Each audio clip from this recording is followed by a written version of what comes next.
You know, it's kind of funny that we are here on Valentine's Day, and we got some news this morning in the NBA regarding a former Flame, regarding a former relationship that we all had here in the city of Cleveland. And sometimes you think about, maybe we should rekindle that, or, what are they up to? Stalking their Instagram and their Facebook. Oh, what are they doing? Oh, maybe they're available all of a sudden. And that former Flame is LeBron James. He was pretty important to this town. Pretty important to us as Cavs fans, as Clevelanders. And apparently, there were other teams trying to move in on him. And the question will always circle with him. I think truly until he hangs him up. Which I also am calling my shot. I think he might do the Tom Brady where he retires and then doesn't really retire and then wants to come back and then does come back, whatever. Ooh, that could be a path back to the Cavs. But the question will be there forever. Do you think he'd actually come back? Do you actually think there is a world and a day that LeBron James will suit up for the Cleveland Cavaliers again? It's not that I necessarily need him or maybe even want him. I don't know. But apparently one of our biggest enemies made a move for LeBron, and they were rebuffed on it. So we'll talk about that this morning on a Valentine's Day edition of the show. We got some Joe Flacco, interesting nuggets there from Mary Kay Cabot. We got Evan Damerall talking Cavs back in action tonight, taking on the Bulls. Our boost is already up and ready to go with Tipico. We got the morning update. We got time up. I already got a trivia question for you this morning, Ryan. We'll get to it in my brain today. You brought something else to the show today, right here on Big Play. Welcome to the show, everybody. I am Matt Fontana. He is Ryan Tyler. Turn the camera on, Ryan. Show everybody. Is it distracting to the people out there? Ryan and his beautiful law. I love garage beer. We love you, boys. Thank you. Beer-flavored beer. I got to tell you, that's a damn good shirt. That's a damn good shirt. The question is, maybe we say this for a 2 for Tuesday. What do you like more, Hawaiian shirts or ugly sweaters? Like Christmas time ugly sweater contest versus like a good, it's good tacky in a way. Like I don't say tacky in a negative way. It's a good tacky Hawaiian shirt. I like it though. Thank you. I like it too. You stand up, show the back real quick. And or just spin around if you want. Not to undo everything there. Spin on around. Oh, yeah. Oh, yeah. There you go. That's it. There you go.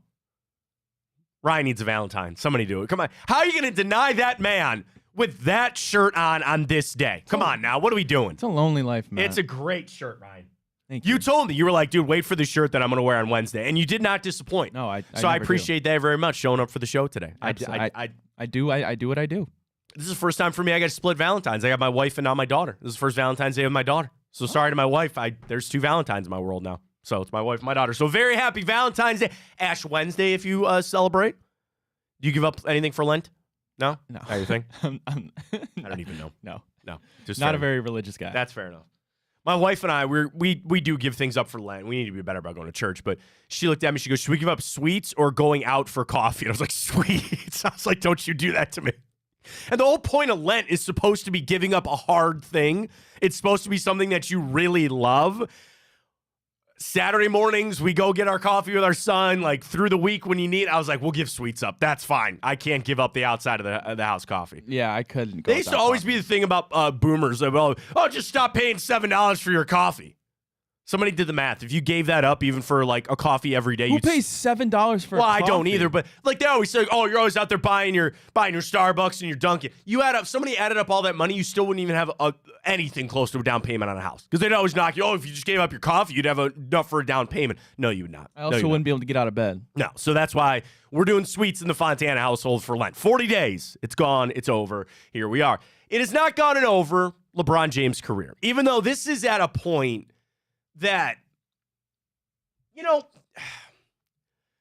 LeBron being the best basketball player of all time, you never knew how it was going to end.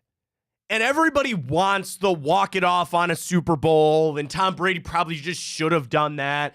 And you see with how LeBron's career's gone, the title that, Ryan, I didn't know if he was going to win in LA.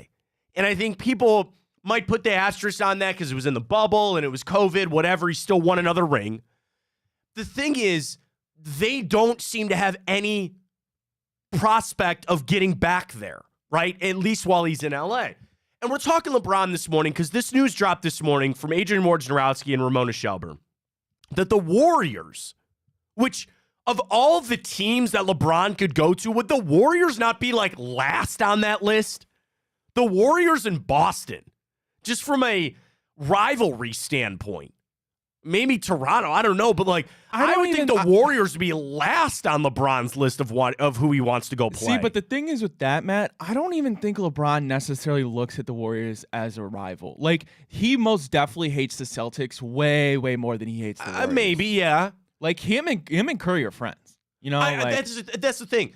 That is the thing about the NBA, which gets into the intricacies of the story, which is like, dude, how are they not popped for tampering? We'll talk about that in a second. If you don't know the story, stay with us. I'm going to tell you about it. But you're right. In the NBA, there's a more close-knit bond between the players. And I'm not saying that isn't the way in baseball or in football, but in basketball, yeah, a lot of the top guys are at clutch, or a lot of these top guys are seen as friends, and there's nothing wrong with that. But I guess I look at the Warriors. They cost LeBron a title on that 2017 year, right? Because what did they do? They went out and got Kevin Durant. And the Cavs had a team to potentially go back-to-back. You were not beating that Warriors team. You'd be doing the same thing, would you not? And I don't think the Warriors are in the same spot that they were back then. They have their own troubles, right? But I just, when I saw the headline, the Warriors made a push for LeBron, I go, huh. I would think he'd look at that team and go, I'm not going to do what you did to me. This would be doing exactly what you did to me, which we were all up in arms about. To be fair, LeBron kind of really elevated. I don't let me say he started the big three, because that happened in Boston and Brooklyn first, but he elevated the big three. So it's I don't kind like of how people give him that rap of him being the guy who started. It was Garnett and Paul Pierce and Ray Allen. And then what was the Brooklyn one? Didn't Brooklyn? Well, like the one before Kyrie and James Harden and them. Yeah. It was like Joe Johnson. Well, there was Brooke Lopez. It was. Oh no, I'm talking about even before that. Oh, am I misremembering? Will. I remember Deron Williams. They did have Joe Johnson, but I don't know if they were really a big, like... Maybe I'm misremembering that then. Remember when Brooklyn, they traded for Paul Pierce and Kevin Garnett? That's what I'm talking about. That's maybe the one that I'm talking about. And that was a horrible trade. Yeah, like, they were in the twilight of their careers. Yeah, but Boston was the first one that really said, here's kind of our big three. Yeah. They went out and got Garnett. Okay, that's it. And you're right, LeBron doesn't necessarily deserve that rep, but he elevated it more than they ever did with him going down to Miami. But the question comes back when you hear that LeBron might be available, right? The whole point on this was, from Ramona Shelburne and Adrian Wojnarowski, the Golden State Warriors made an unsuccessful bid to convince the Lakers and LeBron James to consider a trade to pair him with, as they put, longtime rival, Steph Curry. The Warriors were eager to present a package to LA, but neither the Lakers nor James were ultimately willing to explore the potential blockbuster. He's got power in this. Here's the interesting thing.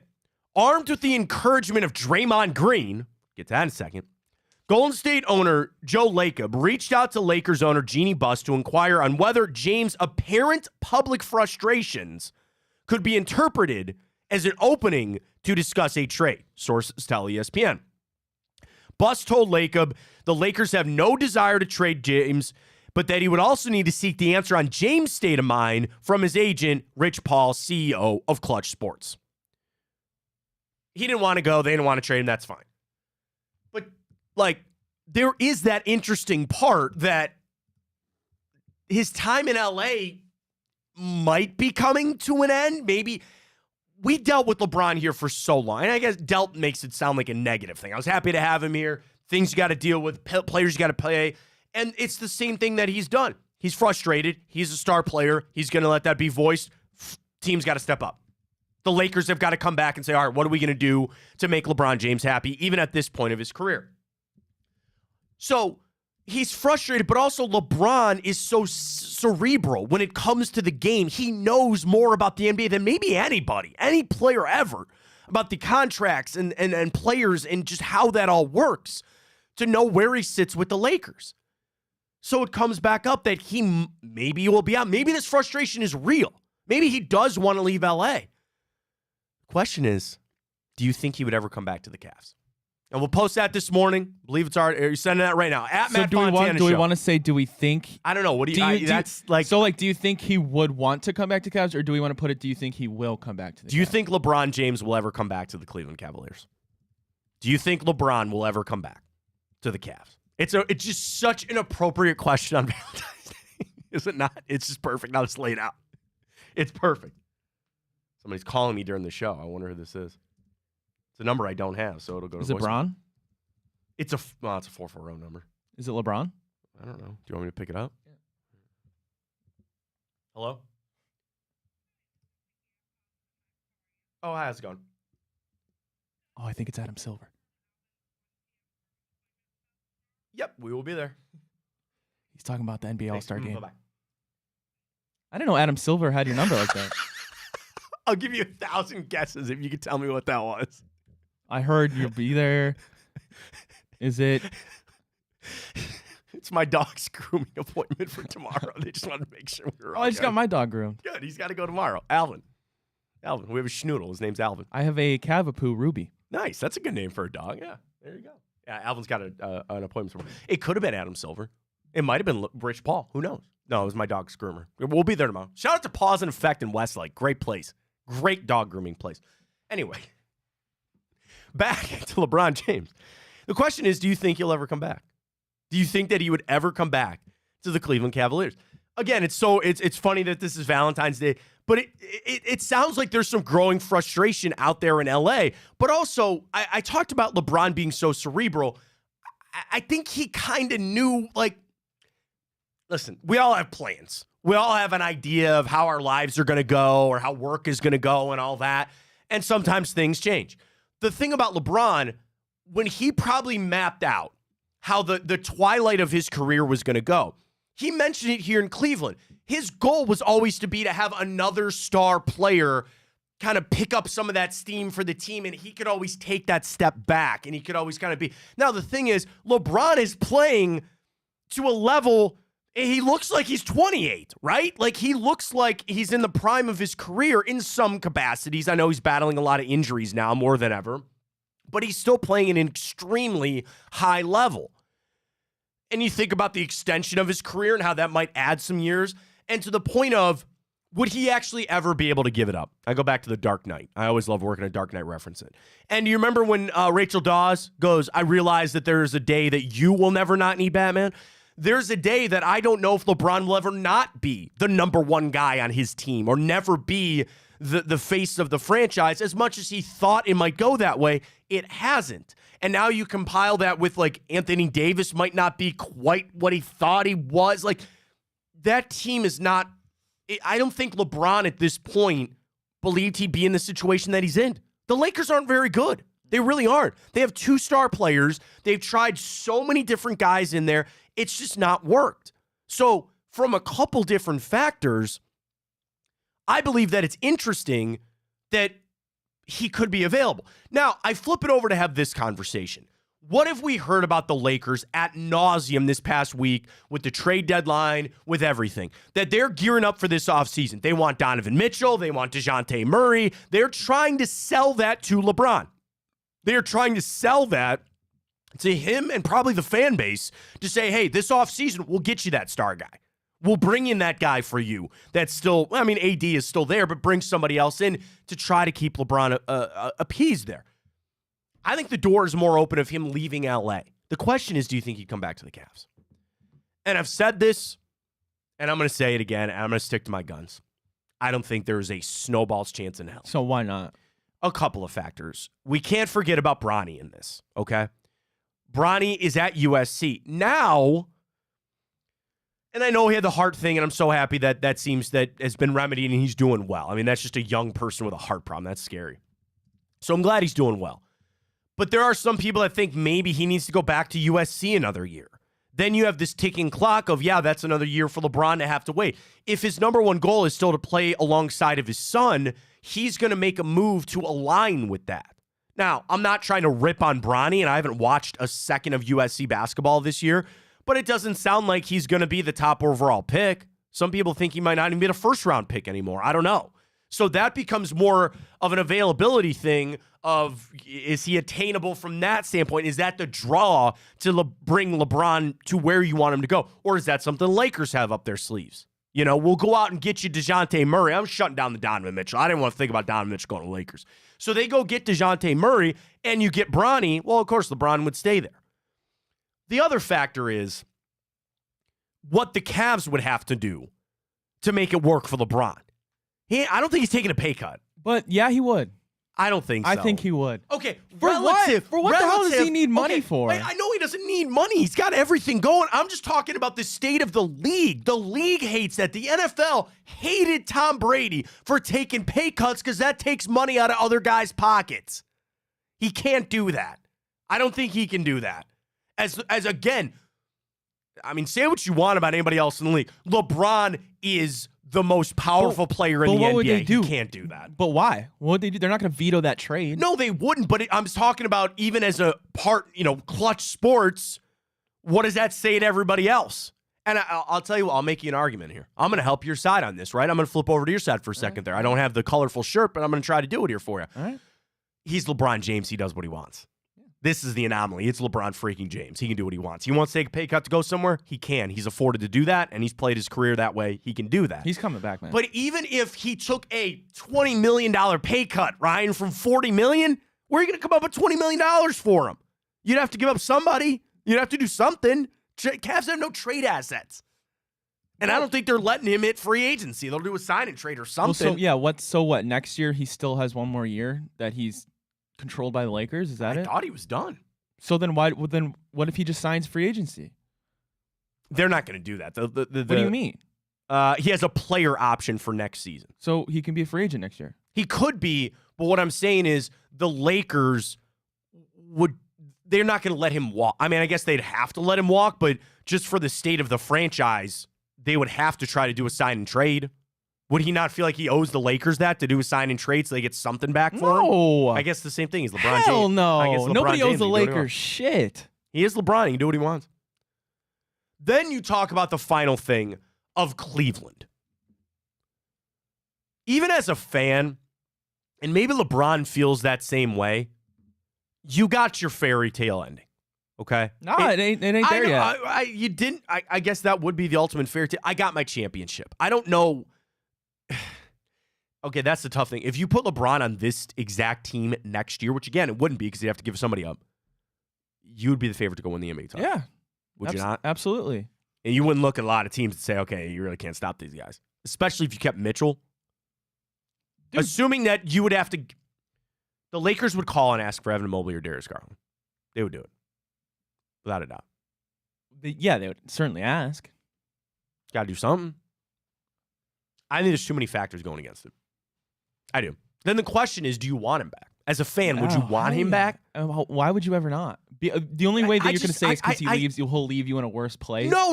I don't like. When LeBron left, okay, the first time he is all but admitted that was a mistake on how he handled that. And when he left the second time, it didn't bother me at all. You won the championship. You wanted to go play for the Lakers, fine. And I've said this before, too. We have got to remember the first time that LeBron left, the Cavs, I'll just put it this way. He played 11 seasons for the Cleveland Cavaliers, and you won one championship. That's not enough. When you really boil it down to that. So while I was upset when he left the first time, I also understood there was good reasons for him to leave. The Cavs gave him Shaq and gave him Mo Williams. Like, what did you want him to do? I've always held that out. Excuse me. So I didn't have, trust me, I was angry when he left. But looking back on it, I guess I'm so content. I am content about the era of LeBron.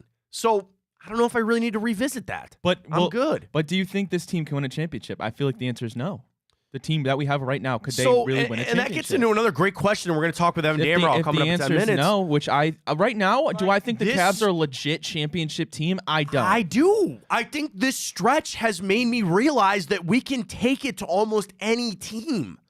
And if you can say that, the Celtics, you're going to have a chance. That's the one. I guess you're right. That's the one team that I haven't seen in this little stretch here that I don't know the answer to that question. And I know regular season is so much different than the playoffs, and me beating the Clippers on a Wednesday night or whatever, it's a little bit different. I don't remember what day the game was, but whatever. It is different. But I see how this team is played, and this is not the LeBron-Steph era where you had two completely ass-kicking dominant teams that you had to run through.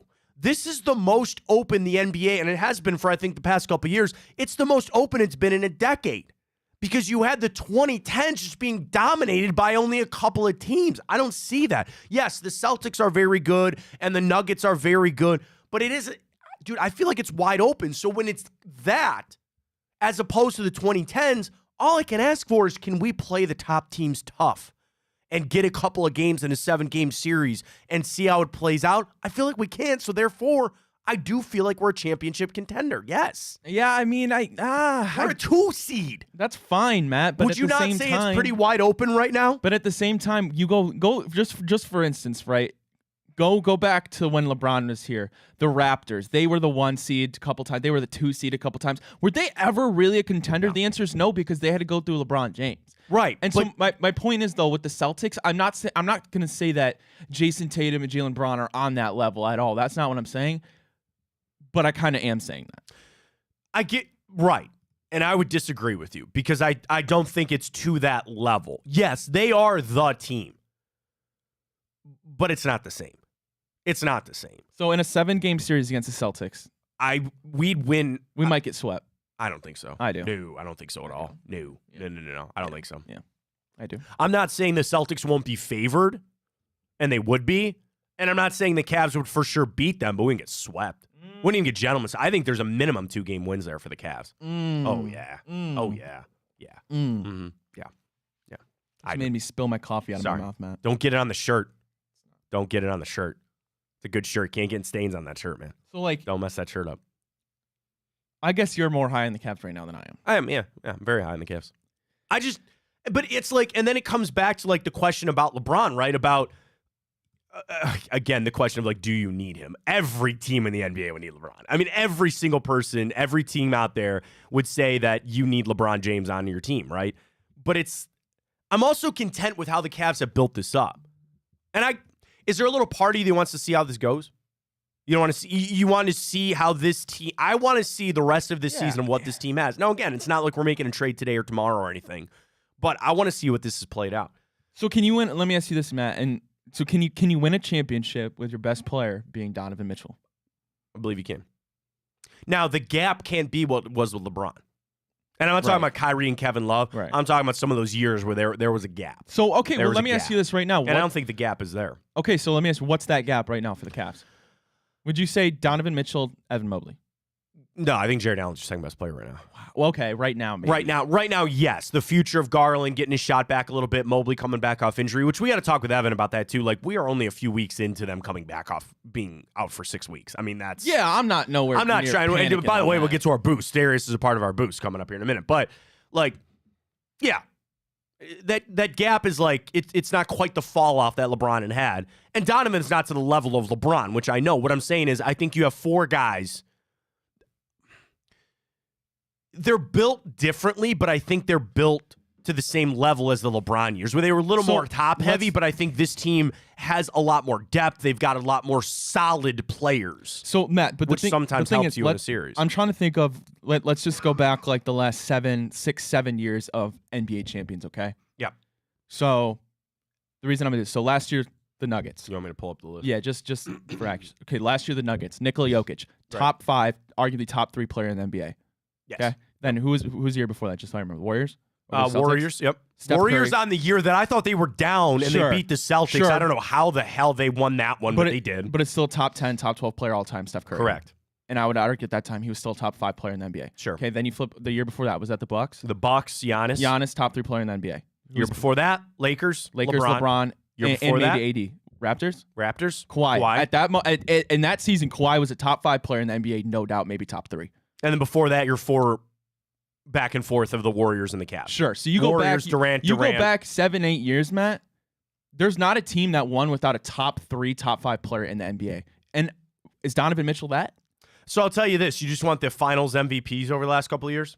Jokic, Curry, Giannis, LeBron, Kawhi, Durant, LeBron. Right. So then Andre Iguodala. Which was the stupidest shit I've ever seen. Then congrats, you held LeBron to 35, 8, and 8. Hey, man, but my thing is, like, then Kawhi in 2014.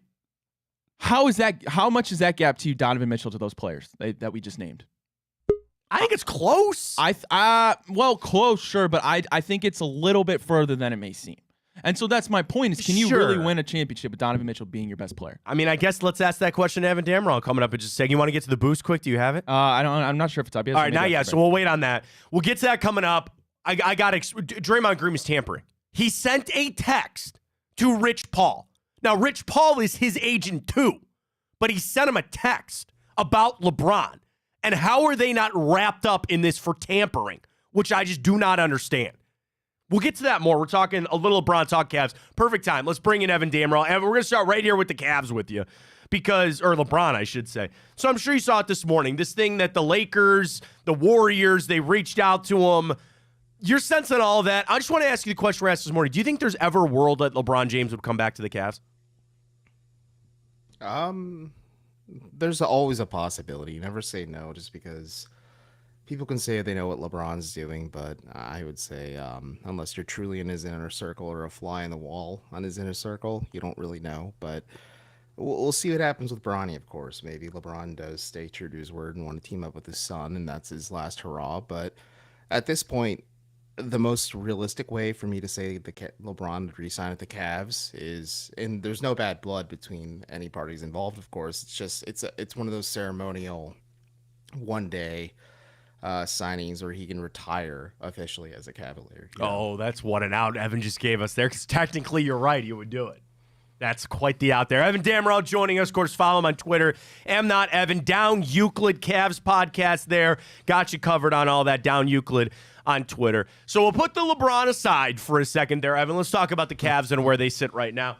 You know, I don't read too much into that loss the other night. I thought hearing what Donovan had to say was important about the mindset that this team has coming out every single night. Now, the question that we've battled here on this show, Evan, do you believe the Cavs are peaking a little too early? With this stretch that they have gone on, the run that they've gone on, I think they've learned a lot during this stretch. They are clearly playing their best basketball. Are you worried that they're peaking a little too early? I wouldn't say I'm worried necessarily, because this ideal starting lineup between Max Strus, Donovan Mitchell, Darius Garland, Evan Mobley, and Jared Allen have played less than 250 minutes on the floor together. You need time for those guys to gel and figure it out. And despite the fact that they have been riding pretty high, even without Garland and Mobley, and eventually adding Garland and Mobley back, there's still some small moments where you can say, like, yeah, this is a work in progress, especially in that loss to Philly. That's pretty much in the rear view still, because it was their last game. But you look at that, you look at just like some of the small quirks that JB still has to work out, like, he admitted that he has to go 10 deep in his rotation, even though he's a coach that prefers to go 8 or 9, ideally 9, but the flow of the game kind of dictates that. So you're trying to figure out how can you maximize the guys that were getting way more minutes without Garland and Mobley out there, and now are seeing a reduced role now with those two back. And can you maximize them in those limited opportunities, or find lineups and rotations that work where you can still play to those guys' strengths on top of obviously your marquee guys and the guys you're trying to bring back into the fold. And it's a bit of a balancing act, a bit of a figuring out process now. And I think if you're the Cavs, you are about at the 50 game mark, 50 plus at this point. You keep rocking and rolling and figuring out what you have 75 games in. But I wouldn't say they're peaking. I just think things are clicking everywhere else. Now they just have to figure out the big puzzle of how do we integrate Darius Garland more than Evan Mobley, I think, because Mobley's transition back into this new offense has been kind of staggering for me. I think the defensive stuff is still a little bit of a work in progress with Mobley, but I think that's more injury and recovery than anything. But just figuring out how the best utilize Darius Garland and kind of build the foundation of this new offensive system they put in place, and add on some pieces that can maybe make Garland feel a bit more comfortable, and also make Garland a better fit in the grand scheme of the system that they've really started to hit the ground running with. I mean, that's where I wanted to go next. The getting these guys back, Mobley and Garland, and I think the interesting thing for me has been to see whose minutes are going to get cut. And I kind of look at Max Strus, and I was looking a lot at his minutes over the months, and it's the lowest amount of minutes this month that he has played yet this year with the Cavs. And somebody had to get cut. I think maybe it's him. JB kind of figuring it out. You mentioned a lot there, but I just want to ask, any other big takeaways that you have with getting Mobley and Garland back? It's been the Mobley 3 shooting, which has been fantastic. I want more of that. Anything else that you see with those two guys back? I think we're starting to see a little bit more of Darius Garland being comfortable. Again, the Mobley stuff, the 3-point shooting thing has just been the most fun part of it when it comes to just Evan Mobley being back. But just the fact that he's so hyper aggressive that's a surprise, just to go on a Mobley tangent for a second. Please. But he's just been really aggressive. Like, he's really stepping up and kind of being that guy that everyone expected him to be heading into this season, where you saw a little bit of the tentativeness and a little bit more of the sameness of the first 2 seasons. And then heading into year 3, like it kind of, people didn't get the instant gratification and were a little bit disappointed maybe about Mobley not just firing away or just kind of being that guy and stepping up and kind of being a little bit more passive within his role of what the Cavs wanted to utilize him for on offense. But now that he started to be that, you're thinking like, okay, what is the limit? What can he put together and figure out in the limited time they have in practice or just the regular season, and however far they go in the playoffs, just to kind of get us a better idea of what he can be entering year 4 and beyond. And also, how far can he carry the Cavs, because he is an elite 2-way force. But to flip the script to Garland, everyone saw it. It was a bit of a struggle. His stats are low. I think they're career low across the board.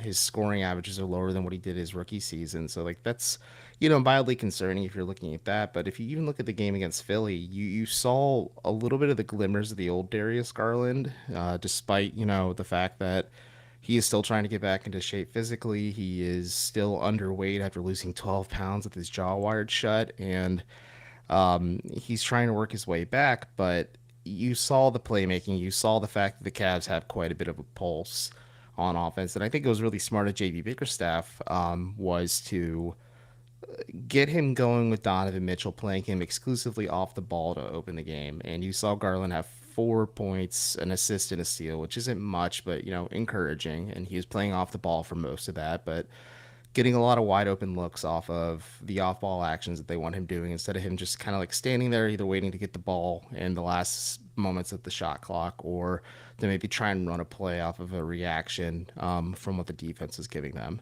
But I think it was even more smart of Bickerstaff was to pull Garland about, I want to say 6 minutes or so left into the first quarter, let him rest up, and then starting the second, they let Donovan rest and let Darius just do everything Donovan was and kind of run the offense and kind of find his flow and rhythm and cadence with the guys back out there. And you saw a lot of success with it. Sure, he only had, I think, 18 and 8 and maybe a steal or 2 against Philly, and he did miss the potential game-winning 3-pointer, but you saw a lot of good things from Garland, where like at least gives me some room for encouragement to think, okay, they're heading into the All-Star break after they play Chicago tonight. Donovan Mitchell's the only one who's going to have a busy weekend over All-Star weekend. A lot of these guys are going to rest and recover. If you're a guy like Garland and Mobley, this is really beneficial because you're still trying to get back into in-game shape and also just make sure your body's able to handle the rigors of the remainder of the regular season and postseason. And then for Garland's case, like, this is an opportunity to kind of like digest a lot of film and figure out like, okay, what can I do differently to maybe make this easier? And we saw a little bit of, at least from the coaching side of things and also the player side of things, because it's a two-way street, to see that these guys are figuring things out. But the Max Strus point you made is interesting. That's actually something I haven't been keeping an eye on, because he has been a heavy minute leader at times for the Cavs, especially when Garland and Mobley are out. So maybe he is the casualty of those two being back. Evan Damrell joining us. Follow him on Twitter. Am not Evan, of course, down Euclid as well. Evan, to Donovan Mitchell, I mentioned he's going to have that busy weekend.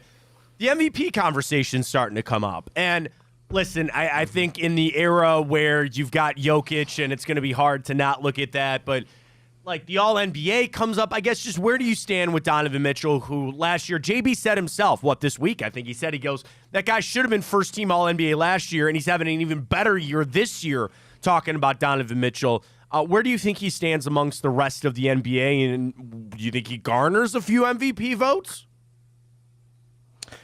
Yeah, I do. I think JB's 100% right. Like he is in Donovan is matching his scoring production from last year, 28.3 points per game, but career highs in rebounds, assists, steals, blocks, everything else across the board for Donovan. And I always thought like, hey, how do you follow up such a phenomenal year after last year was your best year of your career? But he has an even better year. Like it's crazy to see. So yeah, he does deserve a lot of MVP consideration. To be fair to Donovan, he did finish sixth last year in MVP voting. So maybe the way he's playing, and maybe the fact that I wouldn't say his Donovan and his team and his coaches are making a stink about it, because when asked about it, Donovan said, like, listen, I'm just letting my game play for itself. And, as unfair as it may seem, a lot of the results are crystallized because of postseason performance. And last year, the Cavs weren't great in the playoffs, and neither was he. So maybe there's a little bit of that, stink with it too. But Darius says not a lot of people are paying attention to Cleveland. I think that is fair. Like on a national level, like not a lot of folks are talking about the Cavs, and if they do, it's mostly like a pivot to talk about Donovan Mitchell leaving and going to the Knicks or something like that. But I think, yeah, he should definitely be in the MVP race. Like my co-host Chris Manning and I on Locked On Cavs were talking about this. I talked about this with Spencer German on the Fan the other night. He should be in the top five. He could be on the outside looking in, just with how well Shai Gilgeous-Alexander's playing, how well Jokic is playing, how well Giannis is playing, and Tatum as well. But for that like top three finalist consideration, but he definitely belongs to be in that like pantheon or conversation with those guys too, just because he is doing incredible things on a night-to-night basis. And it also just can't be understated that when the Cavs lost Darius Garland and Evan Mobley for so long, like a lot of people thought they were going to be dead in the water, and like JB wouldn't be coaching this team, Donovan would be on his way out via trade, maybe Jared Allen would be gone because of a shake-up move the Cavs tried to do. But no, Donovan shouldered the load and showed like his MVP credentials, because he guided the Cavs to maybe like a play-in record, to the second best record in the Eastern Conference. Of course, he does get Mobley and Garland back towards the end of this stretch, but a lot of it has been Donovan Mitchell, and he has been doing everything that he can every single night to help this team win. And I think that just can't be underappreciated for much longer, and hopefully people start to pay attention to it. Final thing, Evan, I know it's not the halfway point by any stretch of the imagination, just kind of on how kind of things fall, but people do look a lot at this as the pivot point for the season. One thing you're looking for the Cavs, post-All-Star game break, we got the one game tonight, as we know. What's the one thing you're going to focus on as this team gears up for their playoff run? I have the beginning of March circled in Sharpie, permanent ink, whatever you want to call it, paint, let's just say, because they play the Celtics and the Knicks within a 2-game stretch. So if you really want a gut check to figure out where this team is at, I think you look at the game against Milwaukee. After they lose to the Bucks, they bounce back and beat them pretty handily. You're like, okay, that's encouraging. That is what a elite team who wants to contend in the Eastern Conference wants to do. Then of course they do drop the ball against Philly at home, and they're 1-1 against the Sixers now. So like it's a little bit of figuring out there. They play the Sixers again soon, so it's not totally into the world there. But like those 2 games are going to be the gut check moments for me to say like, okay, this team has the sauce. Like they have what it takes to make a serious postseason run, because they have been beaten down pretty handily by the Celtics twice this year already. This is another chance for Cleveland to maybe strike back after they found their groove a little bit. And then unless they don't face each other in the playoffs again, if the Cavs don't excite the demons of the New York Knicks, like it's always going to be intrigue. But the Knicks are also red hot too, even though they're on a bit of a slide lately. But at least when they got OG Anunoby, they're red hot. So I want to see where they kind of stand up with those two, and then also just maintaining a clean bill of health. Like, are you able to maybe use the softer portions of this schedule? Because I think Cleveland has like one of the easiest schedules to finish the season. Like, can they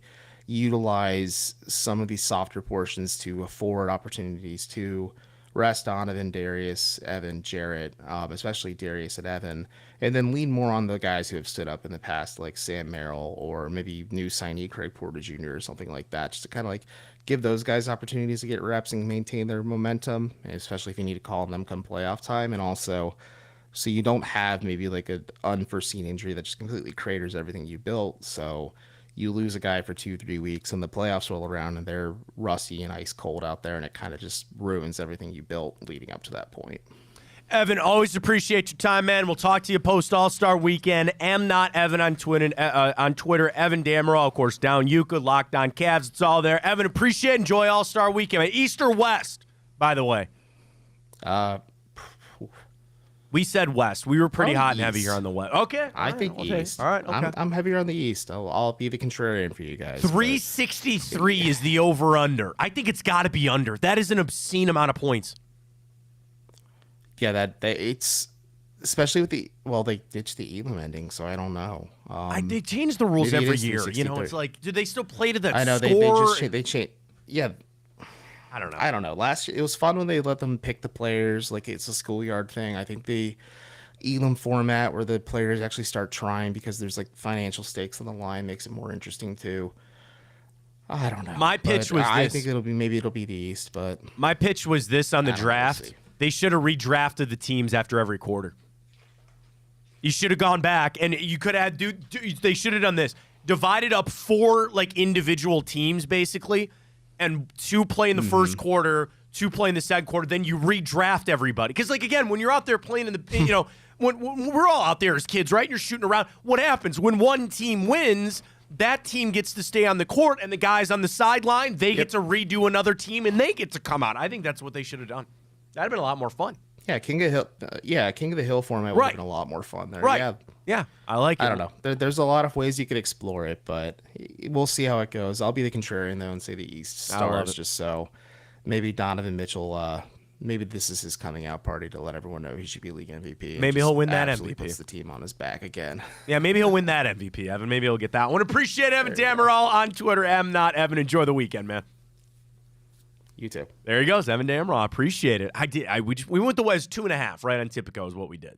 Yeah. So I think we went the West there and stuff. Great stuff with Evan. I think he's right on, right? The reintegration of Garland Mobley, it's been clutch. He mentioned it. And I should have talked about this earlier, Ryan. Did you see Brian Windhorst's podcast about JB Bickerstaff? He said JB almost got canned.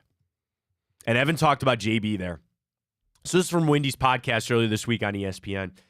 And he said that JB almost got fired. Now, I want to pull this up exactly for what Wendy had to say about it.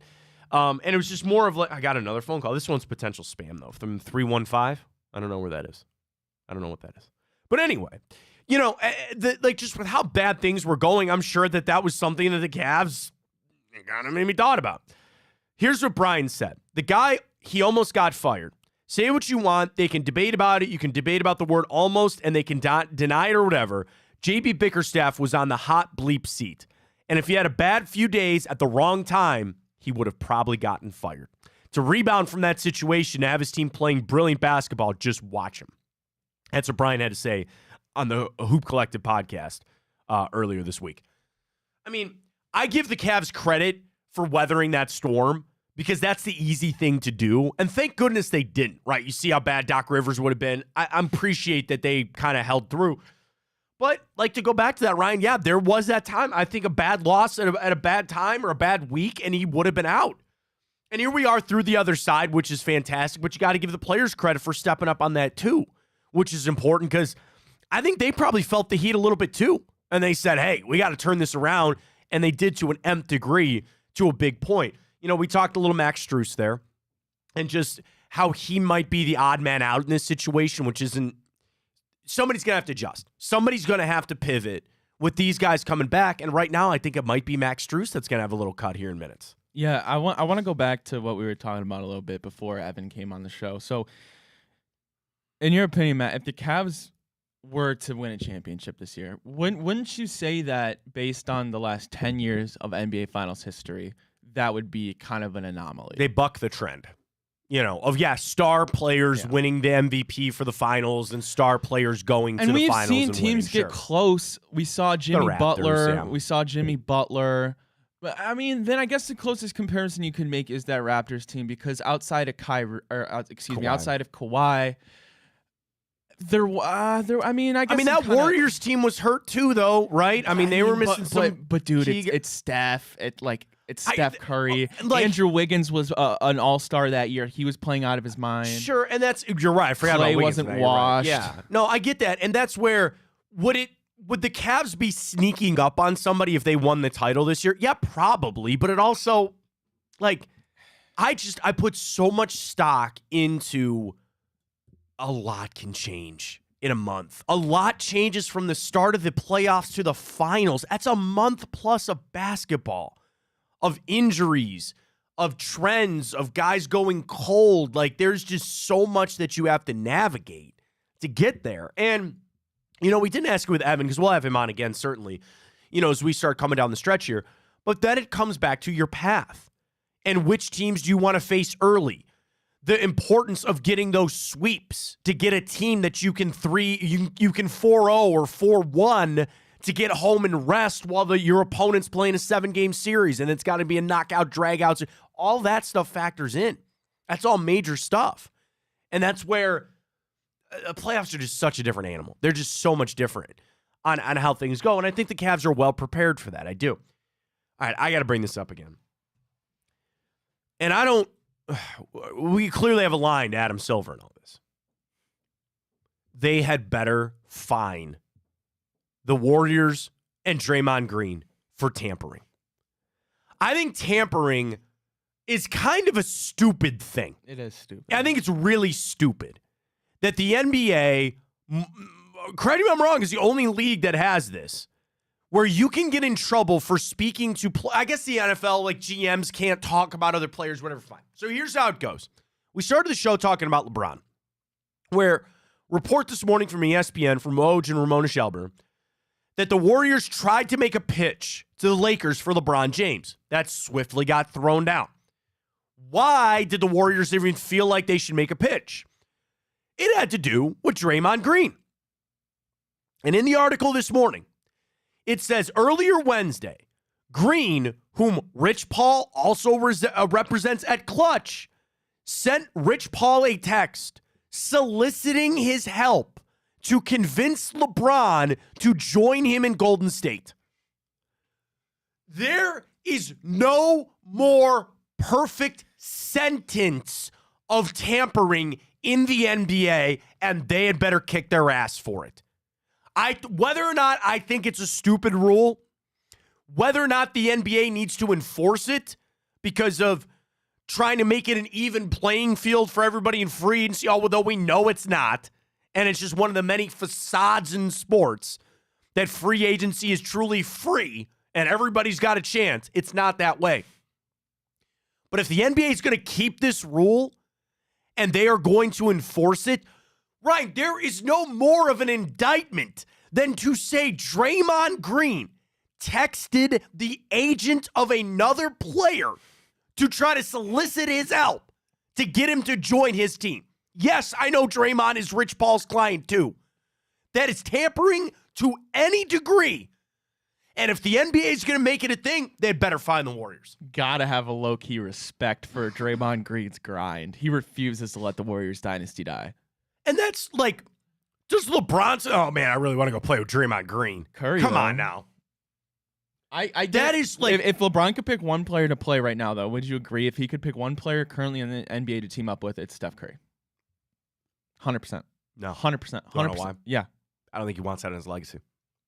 Legacy No. That is very no. That is very important to LeBron. That is very important. Do you think he wants to be seen as a guy that eventually joins Steph Curry and especially joins Steph's team? Doesn't matter, Matt. If he gets the ring, doesn't matter. Matt, if you get the rings, it does not matter. Thank God we got an hour left in this show. It doesn't matter, Matt. It does not matter. If you get he gets, this isn't a KD thing where he joined them to go get his first ring. That's not what this is. That's totally different. If he goes there, gets the ring. I think it's even worse. Why is it worse? Because if you were talking about you went somewhere like LeBron going to Miami, I could semi-respect that where he said, I am 10 years in my career and I still don't have a ring. I don't want to go down as that one guy that never won the ring. The first one, I understand. Now you're just getting greedy. Now, because everybody wants to jump on his back. Michael Jordan's got 6 rings, greatest of all time. And I come from the standpoint that LeBron is the best basketball player in the history of the game. So that's maybe where I differ on all that. Damn semantics. I know, you love it, don't you? But what I'm saying is, at this point, that would actually do more harm to LeBron's legacy than winning another ring. No, because I will look at it and say he wouldn't join Steph's team. But it doesn't matter if he gets the rings. That will be overshadowed by the rings because that's what they compare him to. That's the only argument. Only argument. Michael Jordan is the rings. They all get qualified. So why don't we go talk about Michael Jordan beating milkmen in his legacy? Nobody really likes to talk about that. No, not necessarily. You're right, and it's because he stayed on the same team. Bro, no, he went to go play baseball. No. But I'm talking about he won all of his championships. I'm not talking about when he came back to play. I know what you mean. But like that's the sanctity. But it's not the same Warriors. That was this dynasty back in but it's still Steph's team. And it's different. Like when LeBron went down to D Wade's team, Dwayne Wade is in nowhere ever the same level as Steph Curry. Don't even start with me on that. Maybe not accolade-wise. No, I'm talking about Dwayne Wade versus Steph Curry as NBA players. Steph is in a different stratosphere than Dwayne Wade. I agree Steph is, but I don't think it's that close. Far. I don't think it's that much of a gap. I don't think it's that big of a gap, man. You can't even fit in this camera shot. But how much of that is recency bias? No, I'm talking about their career. But in terms of accolades, okay, yes. I will fully admit that I always thought Dwayne Wade was overrated. That's not true. I will fully admit that I always thought he was a little overrated. Nope. But LeBron was different. When he went down to Miami, he took that team over from Dwayne Wade. Okay, even people viewed it, even LeBron said all that crap. Oh, it's D Wade's team. He goes to Steph's team. That's not happening. That's Steph Curry's team. And LeBron would then have that stink that he went to some other guy's team. I don't think he wants that. But it's Matt. I get what you're saying, right? Because it is going to be talked about. You went to the Warriors. That was like your rival, your hybrid rival, right? But the thing is now, like. Who are NBA contenders? The Celtics, the Nuggets, the Suns, Timberwolves. Like, there aren't great options out there. I get that. And that you want to make the case about the Cavs being a legitimate option for that? Yeah, sure. Because, to further the narrative to our Twitter question this morning, if you think LeBron would ever come back and play for the Cavs, he comes back to the Cavs, it's his team again. Say what you want about Donovan Mitchell, who we love, and this is his team right now. LeBron comes back, it's, I'm back. Okay. Yeah, no. And he will, and I know that about LeBron, that he would be as cordial as possible, and he'd be respectful as possible. And I also think there would have to be a little element of Donovan Mitchell saying, I'll acquiesce to this guy a little bit. I think we're overestimating how much different this Warriors team is now than it was in 15, 16, 17, 18, 19. It's a different era. It wouldn't be like... They're a different era. I get that. It wouldn't be like he joins the Warriors and then it's like he's teaming up with prime Steph. He's priming up with still Steph Curry, though. He's still there. But then, so if the Suns go win a ring this year, sure, which I don't think is going to happen, but if the Suns go win this ring, then are we saying again that ring's tarnished for KD? I mean, yes or no? Yes or no? No. So then, how can you say for LeBron that ring would be tarnished?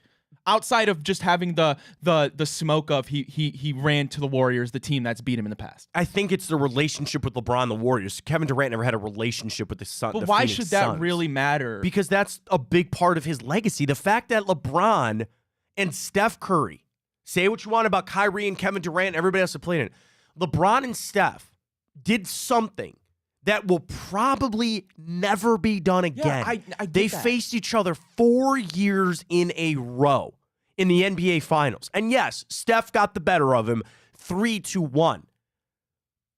I don't think LeBron would want to go join that.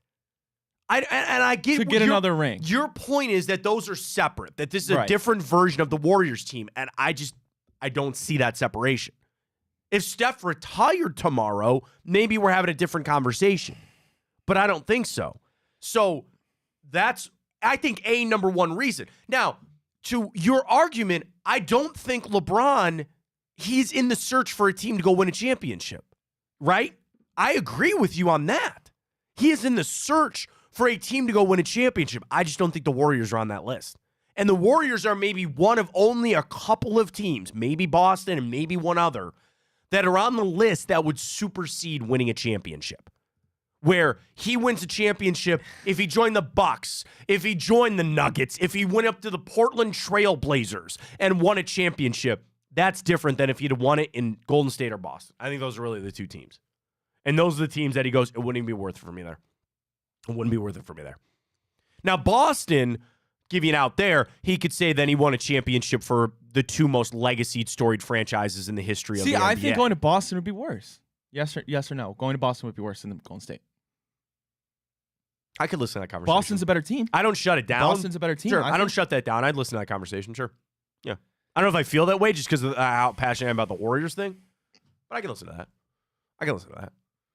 You know, and that's like the legacy of what LeBron's greatest achievement will forever be what he did here in Cleveland. Winning for the Lakers is great. What he did in Miami is fantastic. LeBron's crowning achievement in the NBA is what he did for the Cleveland Cavaliers on Father's Day in 2016. That is the crowning achievement of his career, even more than the scoring title. What takes away from a legacy more than him going to the Warriors if he did, winning that ring, or him just sitting there with the Lakers and not winning another championship? What tarnishes the legacy more? See, if he just sat with the Lakers and didn't do anything else, that's just the end of his career. Then I just go, okay, that's how it ended. That's fine. It's not going to make me. It's not going to make me look back on what he did with. And the thing is, if he joined the, all right, I'm going to call it for what it is. You want to know why? You want to know why I feel the way I do? If he joins the Warriors, it's going to make me feel crappy about his time here. Why? Because I don't like the Warriors. I've said that the relationship and the rivalry between the Cavs and the Warriors is over, right? Because it's not the same. I still don't like the Golden State Warriors, and I probably never will. I don't want to see the greatest athlete to ever walk through the city of Cleveland go join the. That would be like Joe Thomas going to play for the Steelers. That would be like if Myles Garrett tomorrow got traded to the Pittsburgh Steelers or the Baltimore Ravens. I'm not having that. I will not have that. Even though LeBron is gone, and I know people hate the Lakers. The Lakers are the Cowboys, right? Everybody hates on him. And I hated when he went to Miami. I don't want him going to Golden State.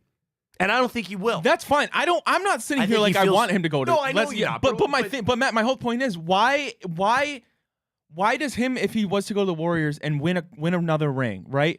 How does winning another ring, even if you were to go get it, how does that tarnish your legacy more so than just sitting with the Lakers and like having a down trend in the later part of your career? You're talking about it from like a number standpoint, right? Like if I sit there and I just go, all right, he just won another ring, right? Like there it is. Because that's what We'll just differ on it. I hate to tell you. So bracket up? Or a bracket is up. Go tweet at Matt Fontana Show, our Seinfeld bracket. That's another thing that got people hot and heavy. We're asking everybody for your favorite Seinfeld episode. I didn't even vote, Ryan.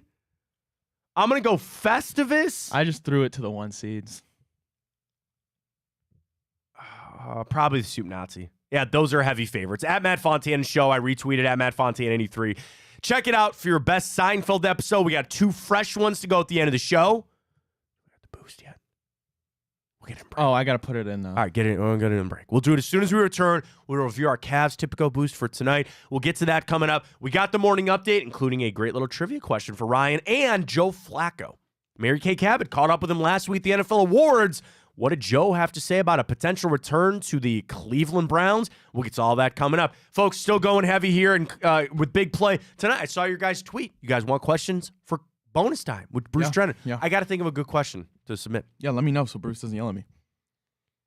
I'll come up with a question break. I want to send that. If you need some, tweet them at Ryan Tyler. What's the show handle again? Maybe I'll ask him about this Drennan Show? LeBron stuff. It's just at Bruce_Drennan. Bruce_Drennan. Send your questions in for Bruce if you want it for bonus time tonight. Last night, the return with Josh Maria Cribbs.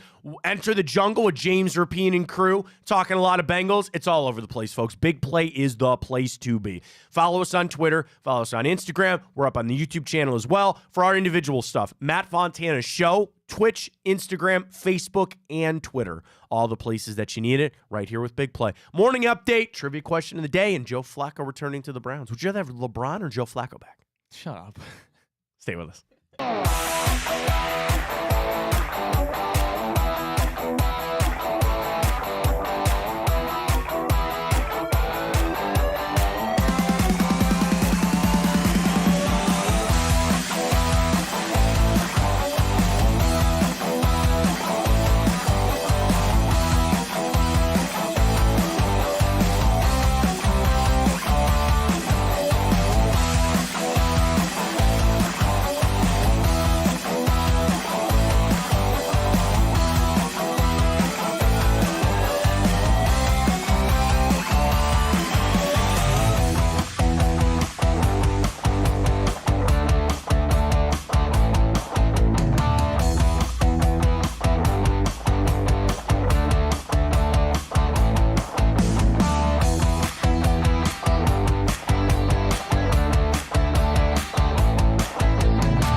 All right, let's get to it. The morning update, stories around the world. I almost said the golfing world because everybody's all excited for Tiger tomorrow. It looks good on that swing. New brand out. We'll talk about that.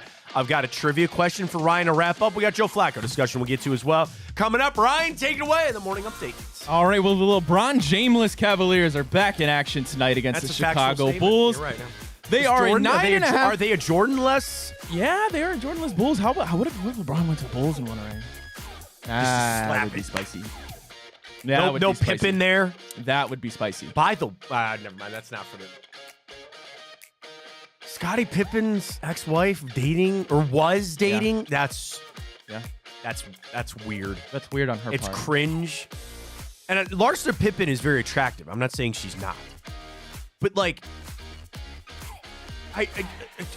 dating your friend's son. Well, dating your ex-husband's friend's son. Yeah. Yeah, that's weird. That's weird. That's really super weird. It's been the story all week. But yes, the LeBron James less Cavaliers and the Michael Jordan, Scottie Pippen less Chicago Bulls. Yes, they take on the Cavaliers with our friends at Tipico. 9.5-point favorite here, Matt. I kind of liked be a it. decent, easy win for the Cavaliers. I liked it. But you and I want to see another one hit. Ryan, get to it. Our Cavs. All righty, Matt. Darius Garland, points and assists, over 22.5. I think we get 22 points from Darius Garland tonight. You got to drop me in a little assist action here. That's my favorite leg of this parlay.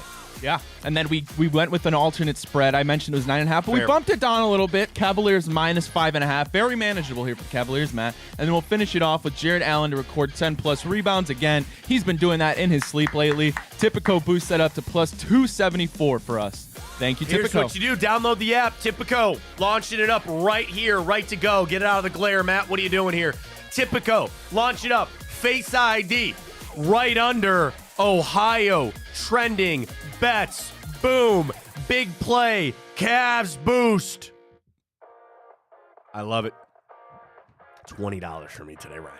Alrighty, Matt. Well, I hope that hits for you. But meanwhile, speaking of the Cavaliers, Cashback parlay again. I'm about to hit my little cashback here. Good luck, Matt. Thank you very much. Let's make some money. But staying on the Cavs, Matt, yes, Craig Porter Jr. worked his tail off to get that, 4 years? 4-year deal, for the yeah. Cavaliers. Good for him. We got a new, not centerpiece to say, but we got a new man who's going to hopefully be here for a little while. Yeah, I love it. I mean, it's just a great story. Undrafted out of Wichita State. The thing that I just continue to gravitate towards about Craig Porter Jr., Austin Carr said this on a broadcast a little while ago. This guy in 1 year at Wichita State, 1 year, led the team in points, assists, rebounds, and I think blocked shots. All the same guy. Maybe even one more. Maybe even steals. I don't remember. He's a great player to have on your team. They needed to do it because, frankly, he's running out of elevations on a two-way deal. You only get so many, so they want to do this. You spread out the money. It does not hurt the Cavs in the buyout market either, which is great. And to get sappy for a second, I think that says something to the team, right? You saw Donovan Mitchell send a tweet about how excited he was for Craig Porter Jr. to get that deal. And I think that means something when you have teammates. You try to build this brotherhood, the togetherness of the team. And they're happy for a guy like Craig Porter, right? He will never make the money that Donovan Mitchell, Darius Garland, Evan Mobley, but they're excited for him to be able to get a piece. I mean, that's life-changing money no matter what. And for a guy that worked, like you said, worked his ass off as an undrafted guy to get that money, I think that says a lot for this team. I'd like Sam Merrill to get a deal, too. Yeah, that would be nice. Those guys are just like, fourth or fifth guys that, the average fan will never know unless we're in the NBA Finals and you have Mike Breen telling you about, Doris Burke doing an insight on Craig Porter Jr. The average fan probably won't know who they are, but they play important roles on their team, and I think they're motivating guys. It's a feel-good story for the Cavs, so I love it, and congratulations to Craig. He certainly deserves that. All righty, Mo. I'm going to flip it over to the NFL real quick. Sure. I found JPA Football tweeted this. They're one of those aggregating accounts, but they tweeted a study done by BAC Track, who tracked the drunkest NFL fan bases, Matt. How? Okay. Do you dare guess? How? I do want to guess. I'm glad because I did not see this. Okay. So you want me to read kind of? Can you read, please, the metrics on how they did BAC this? Track, who has a breathalyzer app, was able to acquire data from over 28,000 tests and then matched each anonymous observation to their NFL team to determine the fans that drank the most. So they were at games and I believe watched so. people, and then you tie it in with this app that they're talking I believe about. so, yes. Now, this app, it's not like I can put a straw in my iPhone and blow, right? Right. I'm assuming I'm 6'2" and 220 pounds, and I drank X number of beers and a shot, and this is how drunk I should be. I'm assuming that's what it is, right? Maybe? I don't know. I don't know, Matt. That's a good question. I'm not sure the exact science behind it, but do you dare guess some of the drunkest NFL fan bases? Okay. I'll put it this way before you guess. Browns were lower than I thought. Okay, I'm assuming this might have to do with the size of the fan base, too. Am I wrong on that? It doesn't appear that way. Buffalo would be my first guess on the drunkest. Because they're smashing tables. Yeah, so according to them, I would have thought so too. Maybe the correlation isn't there, but Bills were actually in the lower half. Pittsburgh? So it's going to be really hard to guess these. Yingling? Anyone? Steelers were just in the middle of the pack. Okay. Like I said, this it's not really much to guess on with sign. Like, all right, go ahead. Number one. So the drunkest NFL fan base with it's a 0.093%. Okay. The Tennessee Titans. Well, I mean, I'm watching them play this year and make you drink. Sure, okay, fine. Yeah, maybe that's it. And then followed by the Colts, the Saints, the Packers, Raiders, Buccaneers, Seahawks, Broncos, and Panthers round up the top 10. Bengals, right there under the Panthers. Garage beer, and with the Bengals too, drink that garage beer. Browns are a little bit below average, Matt. They're only a 0.073 for the Browns. I mean, again, it's like, as much as we love Muni Lot, you find that anywhere. If you go to any NFL stadium, there is a tailgating lot with a lot of people enjoying adult beverages. What I will say about Browns fans, and I haven't been to Muni Lot in years, unfortunately. It used to be a time that I would go just to tailgate, right? You go just because you knew somebody had a tailgate. You didn't even have tickets. Browns fans are pretty good that they don't get rip-roaring drunk before they go into the game. Most of us that would pay for tickets go, I'm not getting hammered because I paid good money for these seats and I'm not trying to ruin this. So drinking versus drunk are two different things. You're talking about the drunkest fan bases. You're talking about people that get hammered before they go in. I don't think a lot of Browns fans do that. I think you crack open a couple of beers, you crack open a couple garage beers before you walk in, loosen things up a little bit. You get a beer when you get into the stadium, but I don't think they're getting hammered. Lowest was the Chiefs. That's ironic.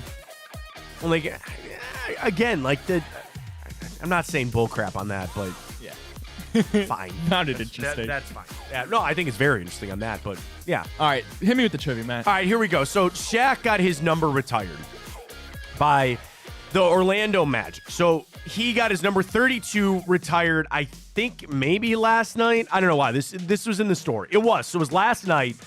They raised his number 32 into the rafters. And I think he goes down as the first Orlando Magic player ever to have his jersey retired. Now, that being said, Shaq has his jersey retired by now 3 teams: the LA Lakers, the Miami Heat, and the Orlando Magic. He becomes the 3rd player in NBA history to have a jersey retired by 3 different teams. Your trivia question is this, Ryan: who are the other 2 players, and what teams do they have their jerseys retired by? Wow. Holy question. Okay. Can I give you a hint? Bill Russell doesn't count because he has his jersey now league-wide retired. Fair. That does not count. Fair. There are Okay. 2 others. One you might get, and the other one I don't know. I'll tell you this. There's a twist with one of them. Okay. Is one, well, I know he played Wilt. Correct. Yeah, I figured. The Lakers. Oh, well, that was okay. obvious. Yes, the Lakers. The Lakers, the Sixers, and the Warriors. That's correct. I mean, That was the one I thought you might. yeah. And So again, of NBA players outside of Bill Russell, who now has number 6 league-wide retired. Sure. Wilt Chamberlain, Lakers, Warriors, 76ers, all number 13 retired by those teams. Okay. There's only one other player in the NBA that has his jersey retired by 3 different teams. Alonzo Mourning? Good guess. No. That's got to be what? Heat Sun? Heat. What's the other team that he played for? Rockets? Oh, wait. No, this guy would never have. Oh, wait. Oh, no. Oh, go ahead. I'm not going to ding you for wrong answers here. Alonzo Mourning played for the Hornets, the Heat, the Nets, and the Heat again. Oh, I think I might know it. Well, no, because no way he got his. I was going to say Kevin Garnett. No. But no way the Brooklyn Nets did that. No. That's a good guess, though. Yeah. This one I think is going to be very hard. Is this guy a Hall of Famer? I would assume. Yes, he's Hall of Famer. He is also, I'll tell you. Oh, go ahead. Wow, maybe not. Oh, go ahead. Elgin Baylor? No, good guess, though. I like it. This guy is both in the Basketball Hall of Fame and the College Basketball Hall of Fame. To be fair, I also think he is in the nickname Hall of Fame. This guy is, in my opinion, one of the best nicknames. George Gerwin? No, good guess, though. The Iceman? That's a crazy name. That's a great one. It's not Karl Malone, the mailman. Pedophile. Anyway. Yeah, that's true. Yeah, you probably should have thought about that before I said something. You're right. Yeah, you know me. Yeah. Oh, man, that's a good Okay, when... I got a hint if you need one.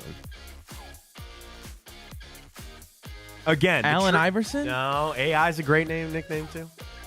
We're talking about last night, Shaquille O'Neal got his jersey retired by the Orlando Magic to become the 3rd player in NBA history, outside of Bill Russell, to have his jersey retired by 3 different teams. The other, Wilt Chamberlain. Mm-hmm. Ryan is guessing on the final one. So it's obviously not like Kareem. No.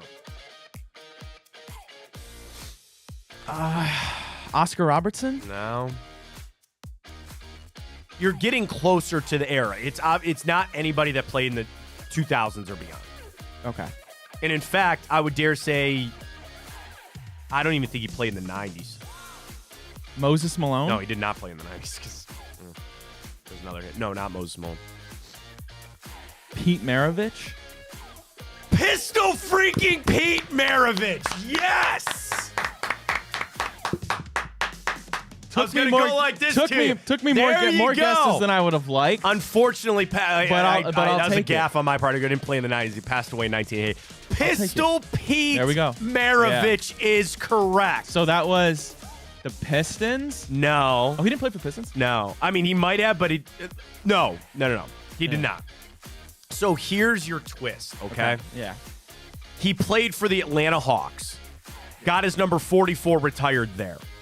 He then played for the Utah Jazz and played as the number 7 in Utah. Okay. Retired there, but they were in New Orleans for most of his tenure. The Pelicans have also retired number 7 for Pistol Pete Maravich. That's a hell of a trivia question, man. I like Isn't that good? Yeah. And is not Pistol Pete one No, of it the is. greatest It's good. nicknames in all of sports? And you're right on with college basketball, so. Yeah, so there it is.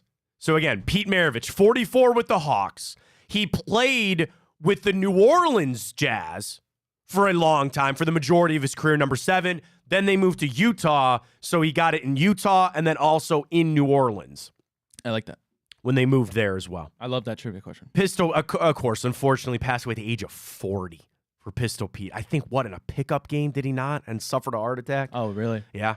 5-time NBA All-Star, 2-time All-NBA first team, 2-time NBA second team, all-rookie team. He was the scoring champion in 1977, and he was on the 50th and 75th anniversary All-NBA team.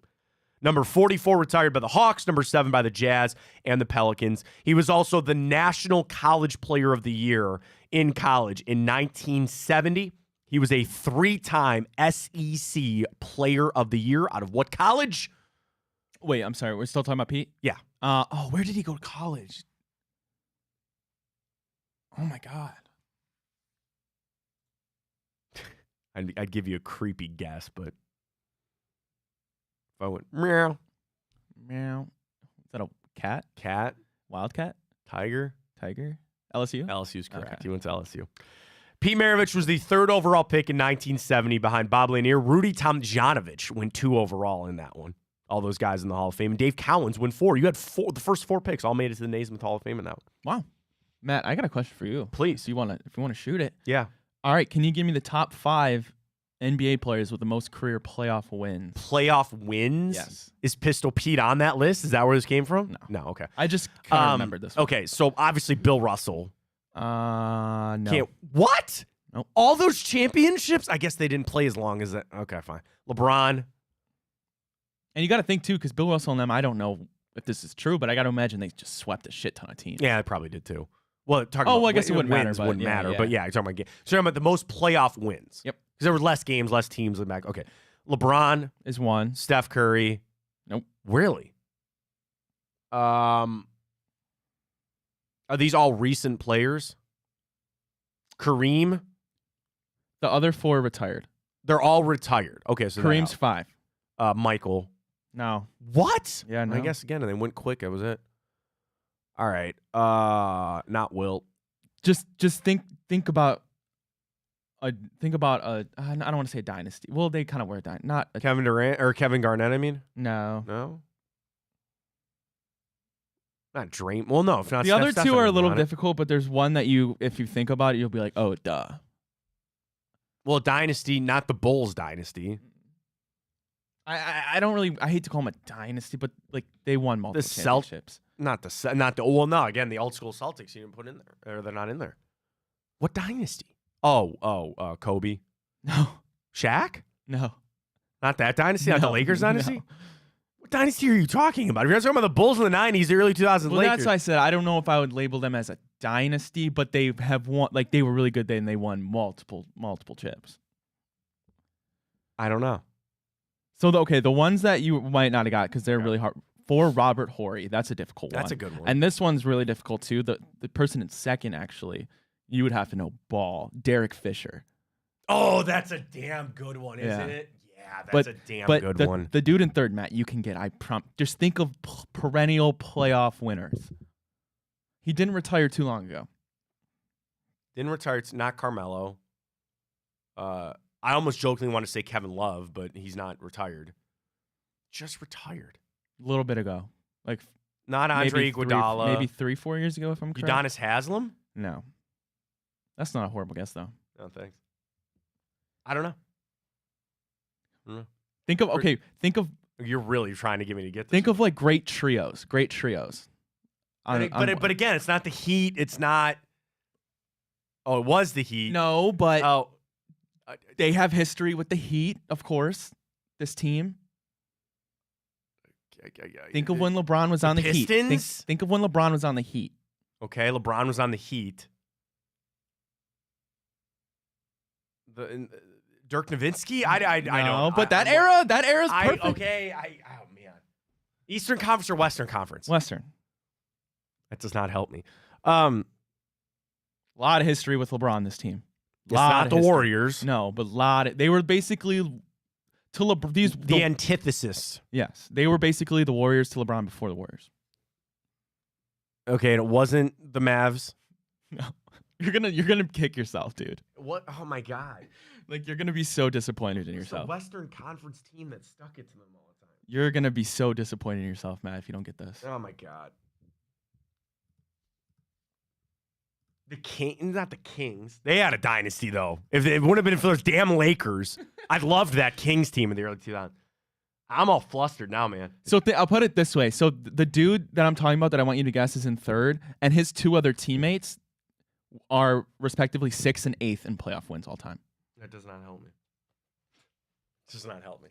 Dude, you're gonna kick yourself so hard. The big 3 out west. Oh, the Spurs. Okay, Tim Duncan. Mm-hmm.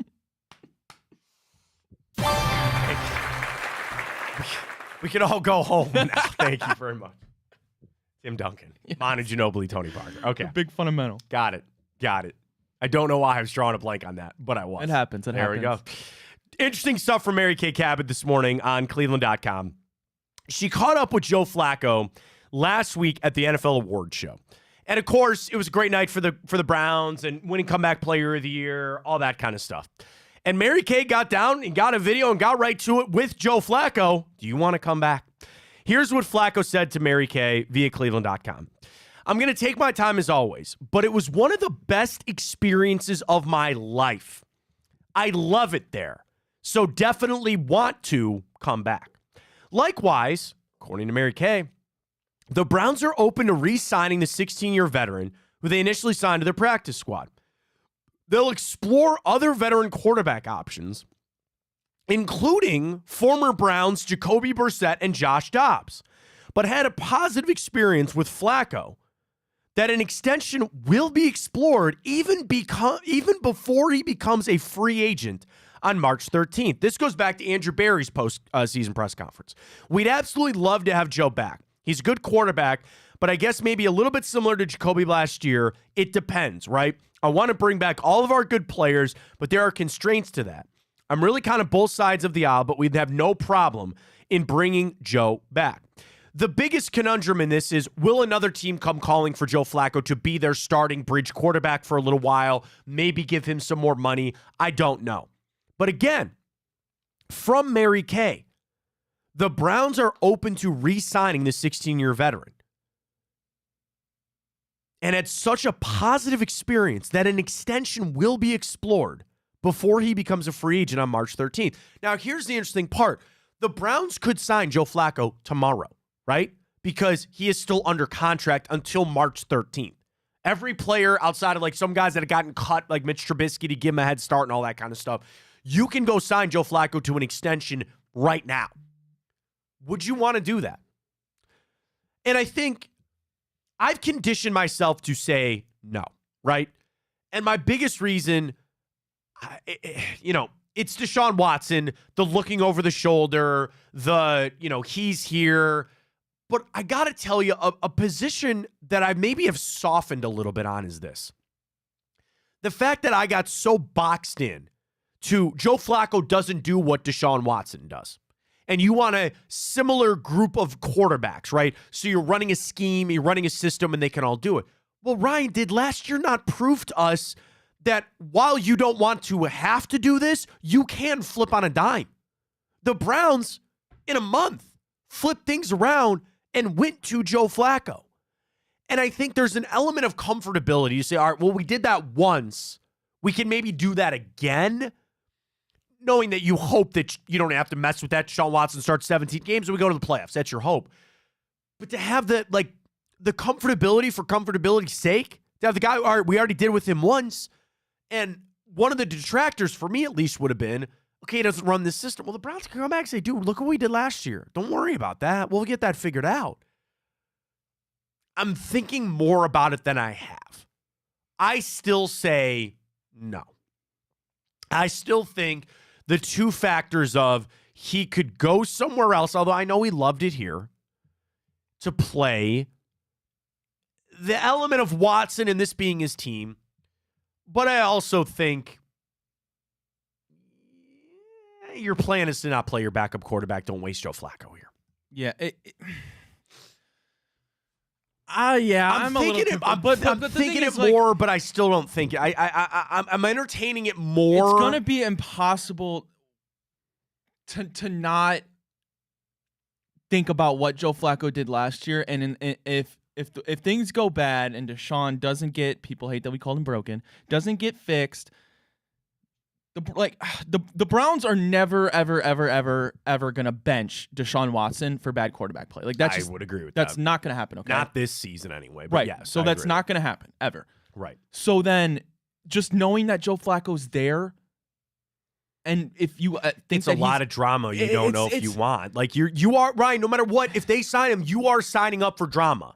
And I know that I have to operate that Deshaun Watson's playing 17 games. I have to operate that way. I completely agree with you. And I'm sure the Browns are the same way.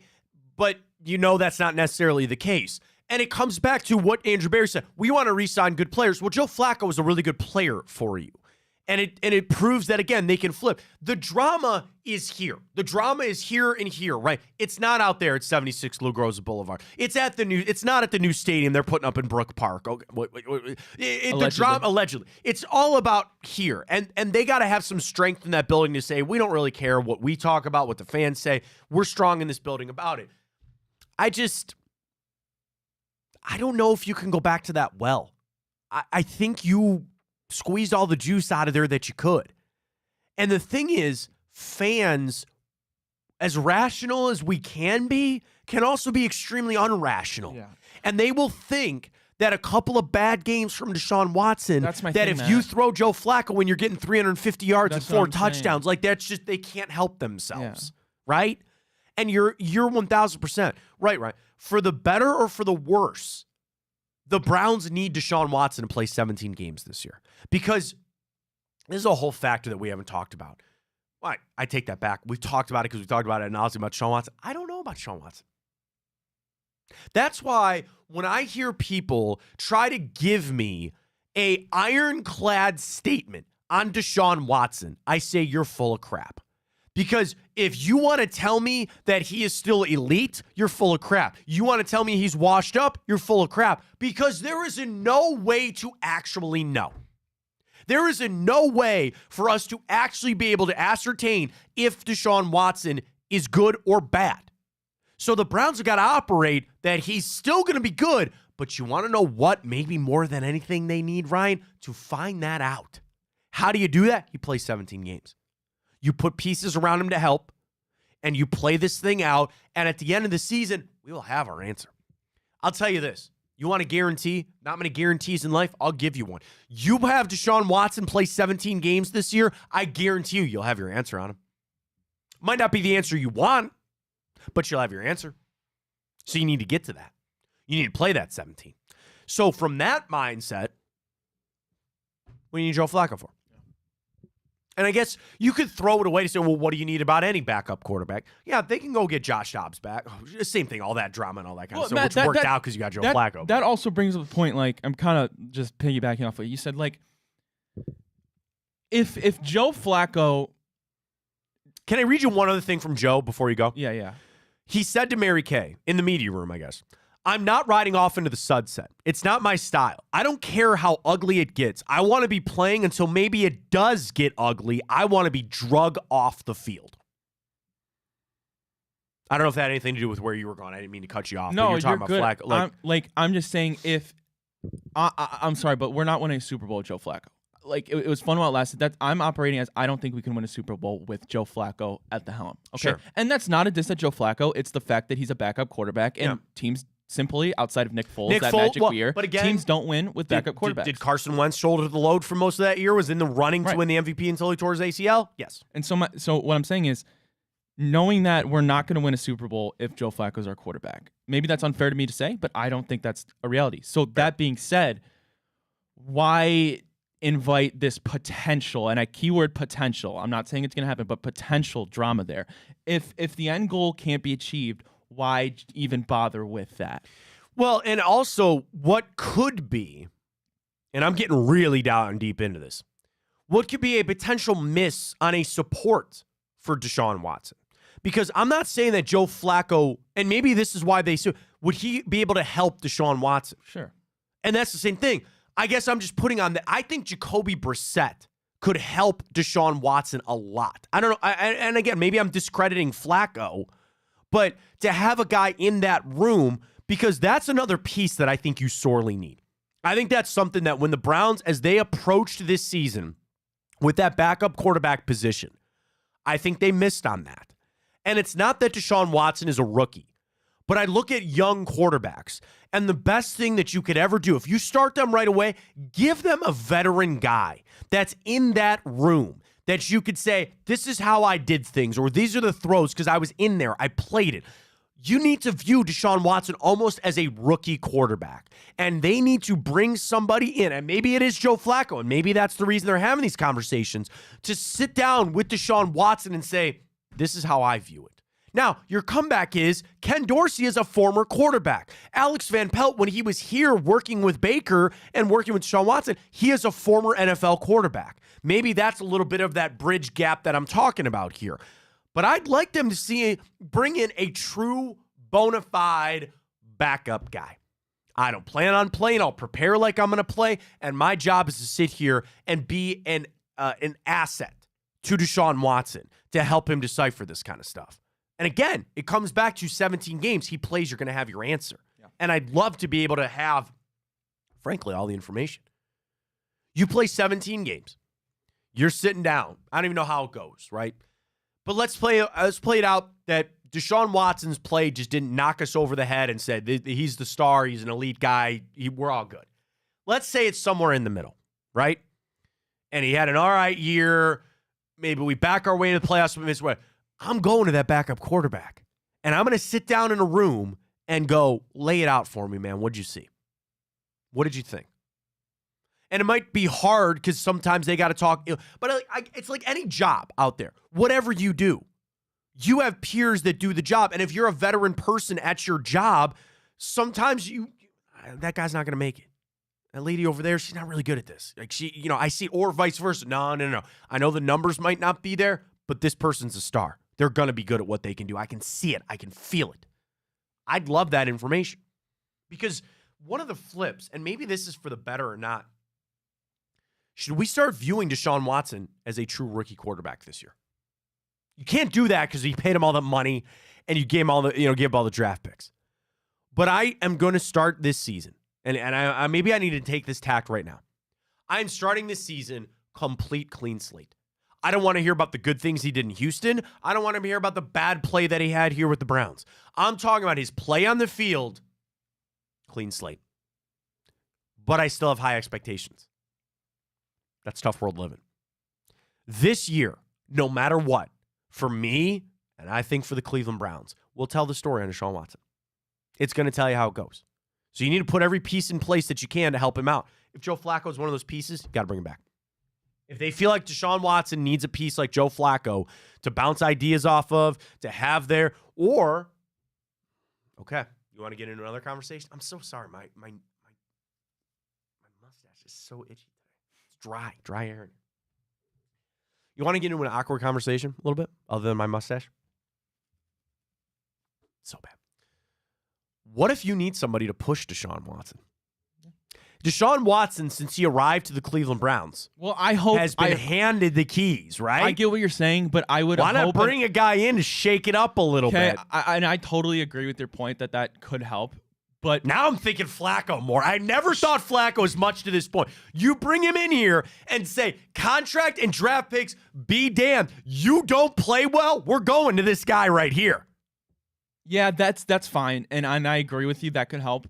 But I would hope and I assume that just him seeing what Flacco did last year. Same thing. I would hope so too. Was more than enough to realize. Well, and then the fact that people are calling this the worst contract in NFL history. We're on a hair trigger with this anyway. But in the 2 years that Watson has been here, he's had no push. Yeah. He's had no push. He was suspended, gave the job back, came back, given the job. You didn't have to worry about Dorian Thompson-Robinson. He didn't have to worry about P.J. Walker. Maybe you leave Joe Flacco around and say, all right, man. All right, this doesn't go well. And again, that comes back to how Watson would handle that or any of that. But I'm just saying, man. I've never been so close to saying, yeah, bring him back than right now. I still don't think it happens, but I'm thinking about it more and more. I got to tell you. All right, let's catch our break. Final break of the morning. Tell you about Tipico. We'll get to the boost. Hold on to the boost. We'll bring that back up with our friends at Tipico. We got time up. We got the bracket. We got it all. Stay with us. Wrapping up your Wednesday right here. Big Play Fontana Show. Stay with us.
All right, let's jump into it. We got a little bit of time up before we get to our Typica Boost and our bracket of the week of your favorite Seinfeld episode of ever. But on a Valentine's Day edition, let's head on back and tell you what happened this day in history, including just 1 year ago today, 2023. Cardinals hired Jonathan Gannon as their head coach, and the Ravens hired Todd Monken as their offensive coordinator.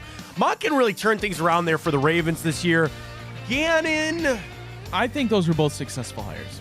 so far, Yeah. there's something about the Cardinals. I think they're just like a pit of despair. And I know the Browns were that for a long time. I just don't know. Like, is Kyler Murray going to be successful? I mean, they Cardinals, have nothing around him. But the Cardinals aren't that far removed from when they were started off like 10-0. Oh yeah, you're right. I think there's way different levels to say the Cardinals and like the Panthers and the Patriots right now. I think they're nowhere near that level. Yeah. This day, 2020, didn't get it this year, but Jared Allen was named an All-Star as their injury replacement for James Harden. Of course, he and Darius Garland both got to go that weekend. I think that was in Philly, if I'm not mistaken. Where they're at this weekend, Indiana, right? Pacers? They're hosting All-Star game this weekend? Yeah. Was that not in Cleveland? 2020. Oh, no, that's right. Yeah. What an idiot. Yeah, you're right. It was here. That's right. That's exactly right, because you got two guys to go. That was a lot of fun. This day, 2020, Myles Garrett sat down with Outside the Lines to discuss the Mason Rudolph incident. I bring this up in timeout because it matters, because it's important. I think we've buried it here. I think the Steelers have done a great job burying it. He said in that interview what words he might have heard, what he didn't hear. I just maintain it from this. What I saw with my own eyes was Mason Rudolph trying to rip off Myles Garrett's helmet, and Myles just happened to be strong enough to do it. Now, when he swung it over his head, I mean, I don't know. Nobody got seriously injured. We move on from it, but Myles sat down this day 2020 to give his side of things. Also this day 2020, the Indians announced that Mike Clevenger would have knee surgery and miss the beginning of the season. Now, of course, that would also be one of the downfalls of Mike Clevenger's time here, because later that year he would be breaking COVID protocol with Zach Plesac to go out to a restaurant. I can't tell you why they were at that restaurant. I'm sworn to secrecy on that.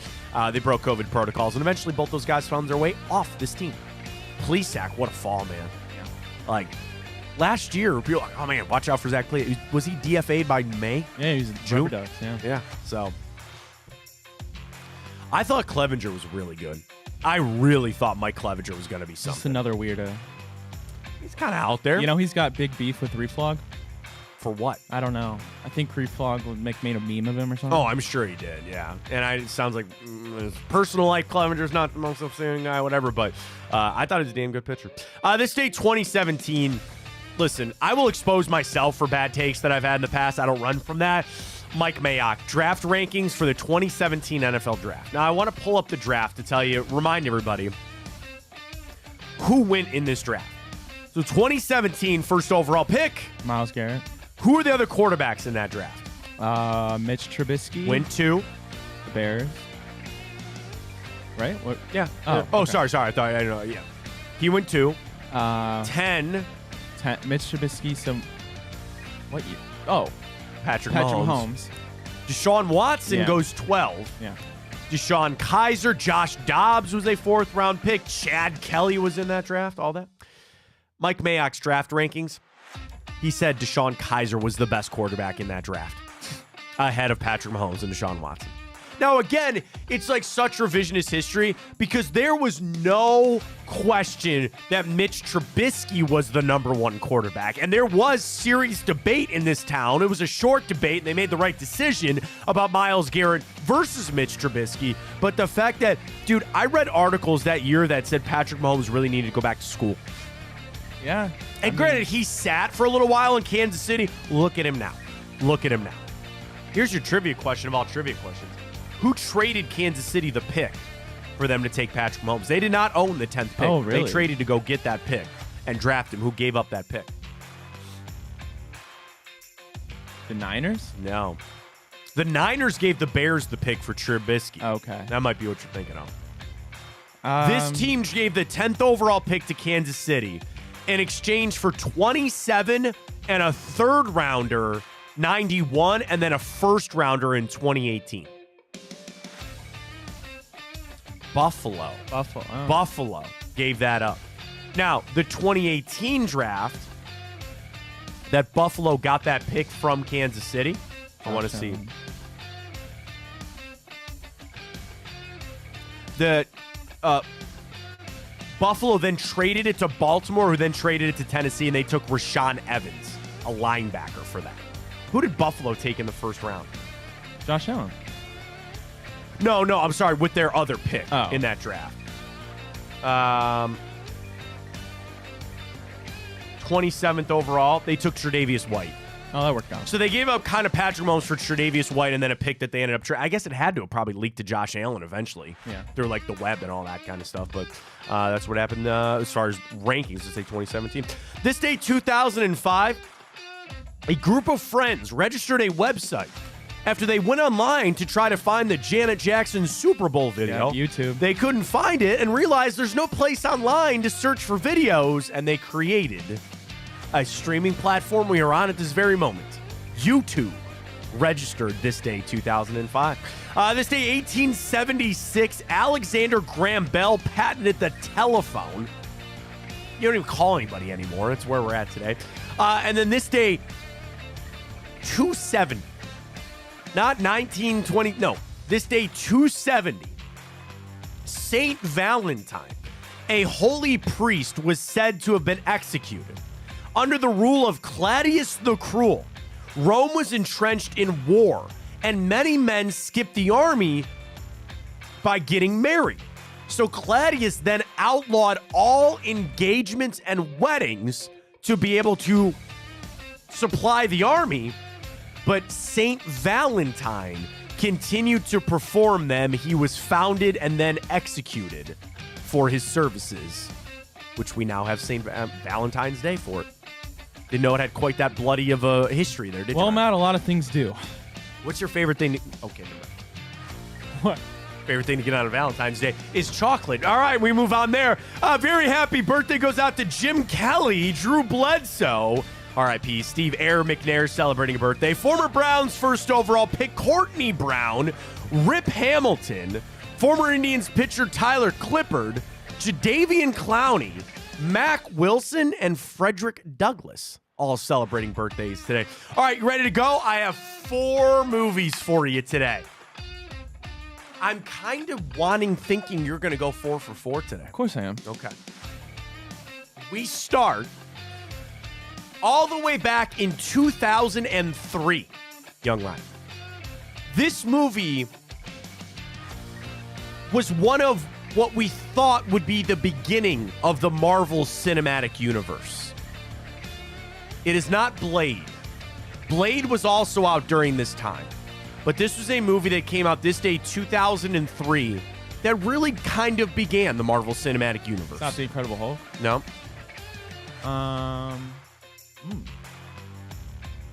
The hint is that this actor would then also jump ship and play a prominent character in the DC world as well.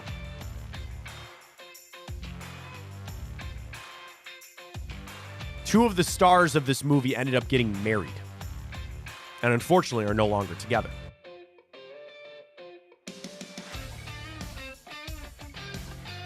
The star of this movie was just seen on Sunday in a very prominent Super Bowl ad commercial. Ben Affleck? What did he... He's in a... Oh, Daredevil. Daredevil is correct. 2003. Not a bad movie, per se. The Daredevil that we have now with Charlie Cox is just so good that you don't look back on that Daredevil. So Jennifer Garner was in that? Yeah, she played Elektra. And then they got married after that. I will say that my favorite part of that Daredevil movie was Michael Clark Duncan playing the Kingpin. Dude. And that's Vincent D'Onofrio. I like Vincent Dude, D'Onofrio. him as the Kingpin was just perfect. Just perfect for Michael Clark Duncan to do that. Rest in peace. R.I.P. Man, he was so good. So good. Jon Favreau, which really, again, he starred in Marvel. He was Foggy Nelson and all that kind of stuff. He has Daredevil this day, 2003. All right, next up, the one of the 4 that I don't know if you'll get. But this day, 1997, this was a film in a group of films. This was the fourth, and by all metrics, the fourth and final film of a set of movies surrounding a family from Chicago that sometimes would go on ill-fated trips.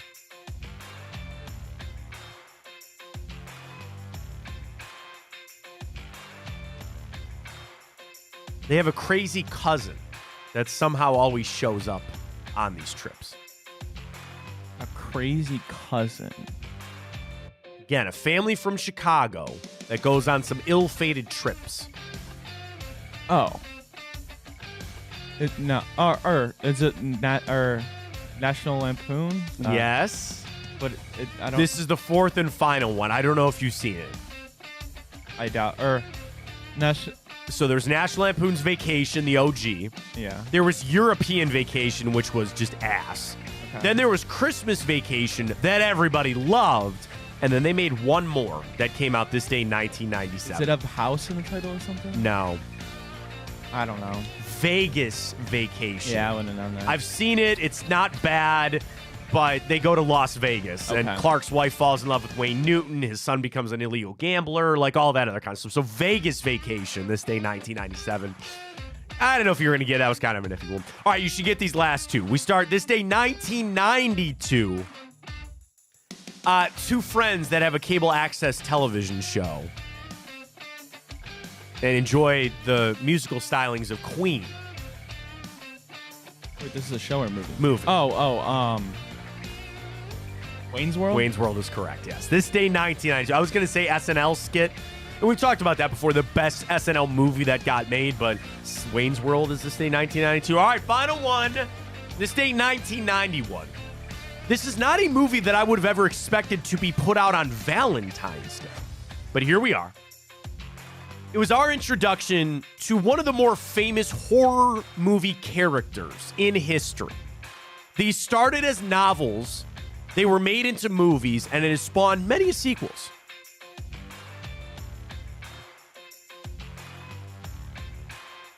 Won many awards for this movie. This actor is an extremely, extremely well-respected thespian. He actually has Sir in his name. He is Sir blank blank for his contributions as an actor. Ian McKellen? No, good guess though. Similar kind of, come on, Sir. kind of around there. Oh,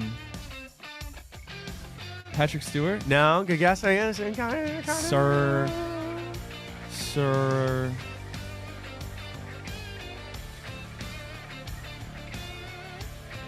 I don't know if I'm gonna get this. Trying to give you another hint without getting to the actor. So if I gave the actor, you'll probably get it. Oh, really? This is a very scary. It's obviously a horror movie. Yeah. And again, an introduction to a very famous character that they've made multiple films about. Jigsaw? No. Saw? No.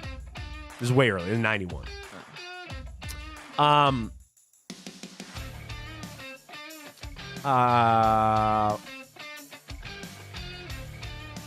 Man, I don't really know how else to give it up without giving it up. They are in pursuit of a different serial killer. So they go to this guy for some help. Oh. I didn't know that there's multiple Silence of the Lambs. Yeah, Red Dragon, Hannibal. Oh, I didn't know that. Yeah, Silence of the Lambs, Sir Anthony Hopkins. Yeah, okay. Jodie Foster, I think, Silence Matt, of the Lambs. I believe, if I'm not mistaken, that's the only horror film to win Best Picture. I love that trivia. I believe it for you. I think you're probably right on that. But Silence of the Lambs, which then, because it was obviously off of the 1988 novel, and I'm trying to see of all the... Hannibal was released in 2001, and then the prequel of Red Dragon and Hannibal Rising in 2007. I will tell you, Red Dragon is one hell of a flick. That is an amazing flick with Edward Norton as well. What's the one that has Gary Oldman as the guy that's all disfigured? Was that Hannibal? It was Hannibal. That's a good one. Those movies are, I mean, they're out there. But Yeah. Silence of the Lambs, ironic it came out on Valentine's Yeah, Day. that's a little bit for it. interesting. All right, final thing for us. Typical boost. We got to get to the bracket. We got it all. All right, there it Typical. is, Matt. plus 274 over 22 and a We love half. it. Darius Garland points and assists. Cavaliers alt spread 5.5, and Jared Allen to record 10 plus rebounds. Thanks to Tipico, it's boosted to plus 274. Get signed up. Use that code Fontana100. Deposit and bet $25 on whatever you want, and you'll get $100 in bonus bets with that code Fontana100 when you sign up. Get locked in with our boost tonight. I'm feeling real good about it. Yeah, me too. Are you going to bet it? I will. Get on board. Let's go to it. Then right now, the bracket of the week. Your favorite Seinfeld episode. 2 polls down, 2 to go. Who are winners from groups 1 and 2? Alrighty, Group 1 and Group 2. Both 1 seeds won here, Fair no enough. surprise. Festivus and Soup Nazi, but Group 3 and 4 going today. Group 3, The Contest, Moops, The Package Chinese Restaurant, and Group 4, Shrinkage, The Library, Elaine Fakes It, and The Dealership. All right, vote on that at Matt Fontana Show. Drop us a follow there. Vote on your favorite Seinfeld episode. We'll have the results of that on a Thursday edition of the show, 9 to 11, as always. Again, tonight, bonus time. Bruce Drennan. Tweet your questions for Bruce at Bruce_Drennan. I got to get my question for him. We got plenty coming up this week as well right here on Big Plays. We're getting ready to go All-Star Weekend. Dude, I can't wait for Friday. We got to get some All-Star props going Ready for for Friday with D-Mitch. Tipico. I'm excited for that. Enjoy the Cavs game tonight. Get on with our boost, and we'll talk to you tomorrow right here on Big Play. For Ryan Tyler, I am Matt Fontana, and as always, take it easy.